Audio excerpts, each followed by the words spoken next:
Part டைமாக சொமோட்டோ ஓட்டி 100 நாளில் 1 லட்சம் சம்பாதிப்போம்னு சொன்னோம். அதில் முதல் நாள் ஆர்டர் வந்துச்சுன்னா இப்படி தான் கைஸ் சத்தம் கேட்கும். அதுக்கப்புறமா அக்செப்ட் பண்ணி ஆர்டர் டெலிவரி பண்ணணும்.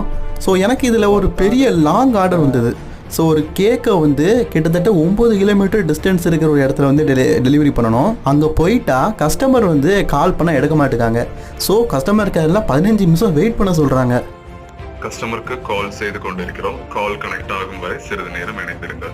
டைம் ரொம்ப வேஸ்ட் ஆகிடுச்சு கைஸ் இந்த கஸ்டமர்னால. தயவு செஞ்சு ஃபோன் எடுங்க. ஸோ ரொம்ப வெயிட் பண்ணி கடைசியில் அந்த ஆர்டரை டெலிவரி பண்ணிட்டோம். அதுக்கப்புறமா ஒரு சில ஆர்டர் பார்த்தோம். நடு ரோட்டில் பார்த்தீங்கன்னா நான் பைபாஸில் போகும்போது இந்த நாய் என்னை சாகடிச்ச பார்த்தது. கொஞ்ச நேரத்தில் நான் வீடியோ எடுக்கிறத பார்த்துட்டு அதுவே தான் ஃப்ரெண்ட்ஸ் எல்லாம் கூட்டி என்னை கடிக்க பார்த்துட்டு போயிடுவான், குலைக்கிறான். ஸோ டோட்டலி இன்றைக்கி பார்த்தீங்கன்னா நம்ம வந்து 3 மணி நேரம் வேலை பார்த்து 198 ரூபா வேலை பார்த்துருக்குறோம். ஸோ அடுத்தடுத்த நாள் நிறைய ஆர்டர் பார்த்து எவ்வளோ சம்பாதிக்கும் அப்படிங்கிறத பார்க்கலாம். அதுக்கு நீங்கள் மறக்காமல் சப்ஸ்கிரைப் பண்ணிக்கோங்க.